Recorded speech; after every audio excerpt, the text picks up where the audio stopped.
Hello students, welcome back to Parmar commerce academy. ये हमारी video series for direct taxation का second lecture है, जिसमें हम कवर कर रहे हैं अपना topic that is residential status.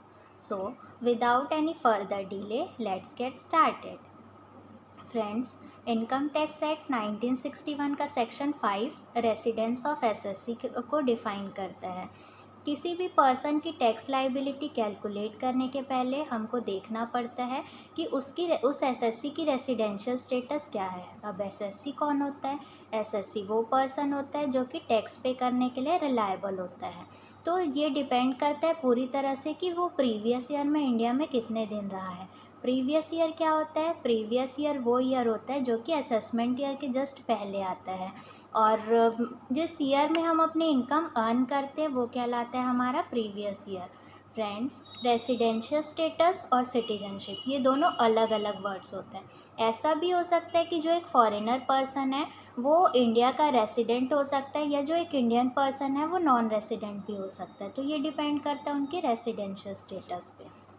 अब आते हैं डिटर्मिनेशन ऑफ रेसिडेंशियल स्टेटस, जो कि सेक्शन 6 सबसेक्शन 1 डिफाइन करता है। तो एक पर्सन या एक एसएससी रेसिडेंट भी हो सकता है और नॉन रेसिडेंट भी हो सकता है। रेसिडेंट में वो ऑर्डिनरी रेसिडेंट भी हो सकता है और नॉन ऑर्डिनरी रेसिडेंट भी हो सकता है। ये तीन तरह के पर्सन पे अप्लाई होता है: इंडिविजुअल पे, एचयूएफ पे और कंपनी पे। इंडिविजुअल के केस में जो एसएससी है वो रेसिडेंट भी हो सकता है और नॉन रेसिडेंट भी। रेसिडेंट में ऑर्डिनरी और नॉट ऑर्डिनरी रेसिडेंट भी हो सकता है। वैसे ही एचयूएफ में जो करता है, जो एसएससी है वो रेसिडेंट भी हो सकता है और नॉट ऑर्डिनरी रेसिडेंट भी हो सकता है और नॉन रेसिडेंट भी हो सकता है। लेकिन कंपनी के केस में जो कंपनी या तो वो रेसिडेंट होगी या फिर नॉन रेसिडेंट होगी। तो ये डिपेंड करता है बेसिक कंडीशन पे। बेसिक कंडीशन क्या होती है?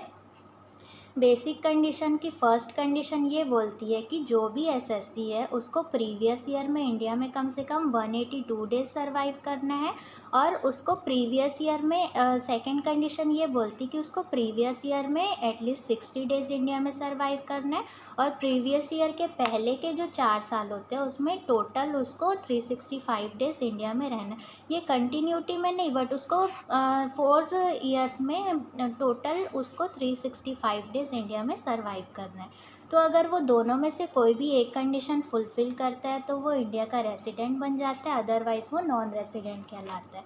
लेकिन इसमें कुछ एक्सेप्शन भी है, जैसे कि अगर आप एम्प्लॉयमेंट पर्पस से या फिर आप क्रूज शिप के मेंबर हैं, तो इसलिए आप इंडिया से बाहर जा रहे हैं, तो उस कंडीशन में आपके लिए जो सेकंड कंडीशन है वो पूरी तरह से इरेलीवेंट हो जाती है। मतलब आपको सिर्फ फर्स्ट कंडीशन फुलफ़िल करनी होती है।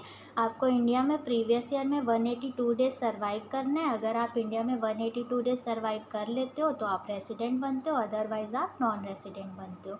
सेकेंड कंडीशन ये बोलती है कि अगर आप पर्सन ऑफ इंडियन ओरिजिन है। पर्सन ऑफ इंडियन ओरिजिन का मतलब क्या होता है कि अगर आप खुद अनडिवाइडेड इंडिया में पैदा हुए हो, या आपके जो पेरेंट्स हैं वो अनडिवाइडेड इंडिया में बॉर्न हुए हो, या उनके जो पेरेंट्स मतलब आपके जो ग्रैंडफादर या ग्रैंड मदर है और आपके जो मिटरनल पेरेंट्स हैं, तो अगर वो अनडिवाइडेड इंडिया में पैदा हुए हैं उस कंडीशन में ही आप पर्सन ऑफ इंडियन ओरिजिन माने जाओगे, और उस कंडीशन में आपको 182 डेज़ इंडिया में सर्वाइव करना पड़ेगा, तभी जाके आप रेसिडेंट कहलाओगे, अदरवाइज़ आप क्या कहलाओगे? Non resident.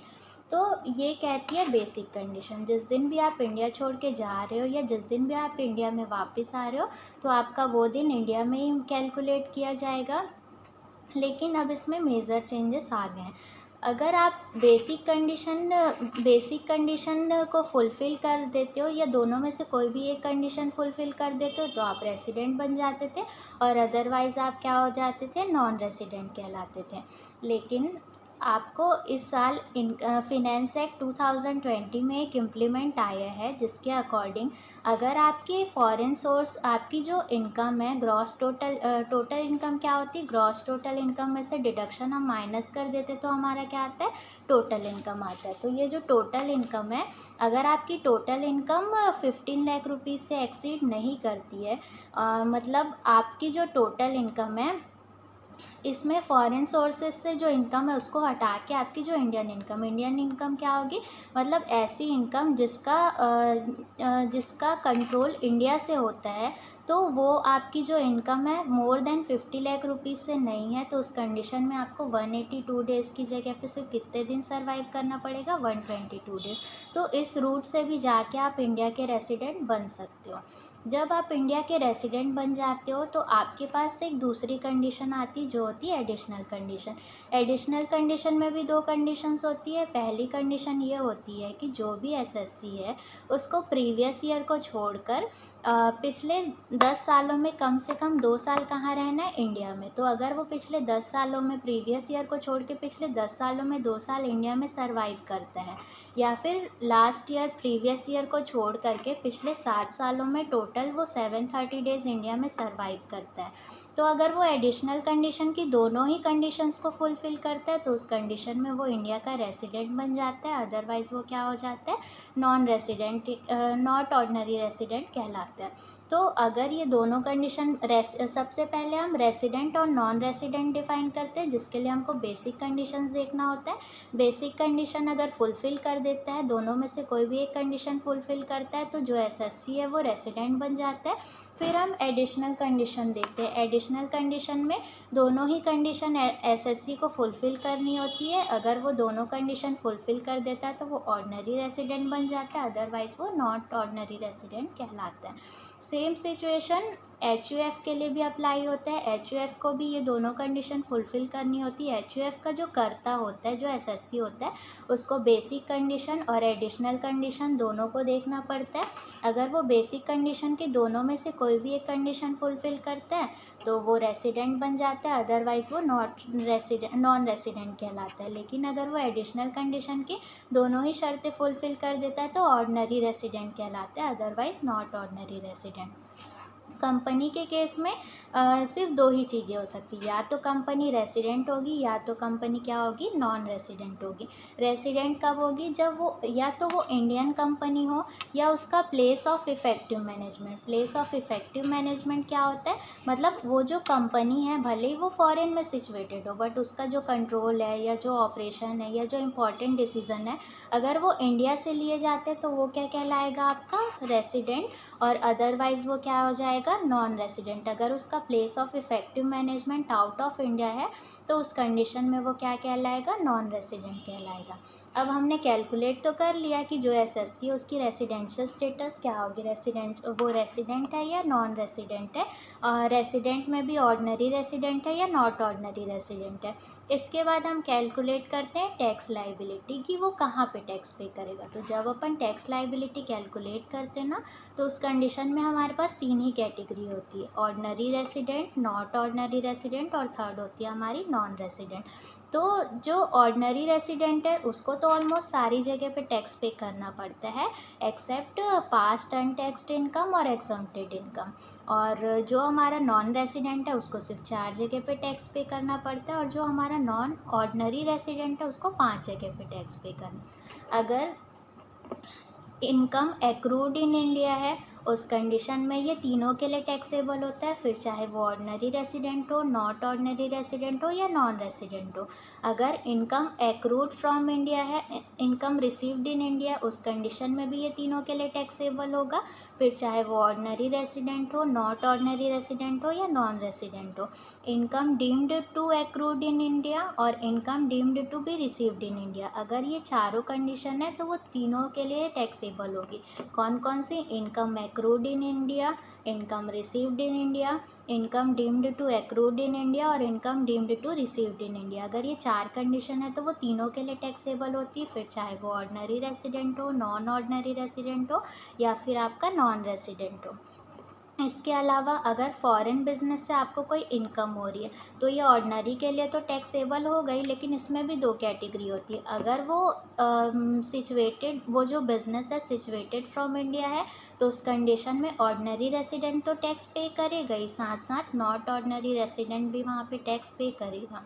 इसके अलावा सिर्फ अगर situated in out of India है, तो अगर इंडिया के बाहर से वो बिज़नेस फॉरेन बिज़नेस सिचुएटेड है तो उस कंडीशन में वो सिर्फ ऑर्डिनरी रेसिडेंट के लिए टैक्सेबल होगा, अदरवाइज़ किसी के लिए भी टैक्सेबल नहीं, नॉन ऑर्डिनरी रेसिडेंट और नॉन रेसिडेंट के लिए टैक्सेबल नहीं होता है।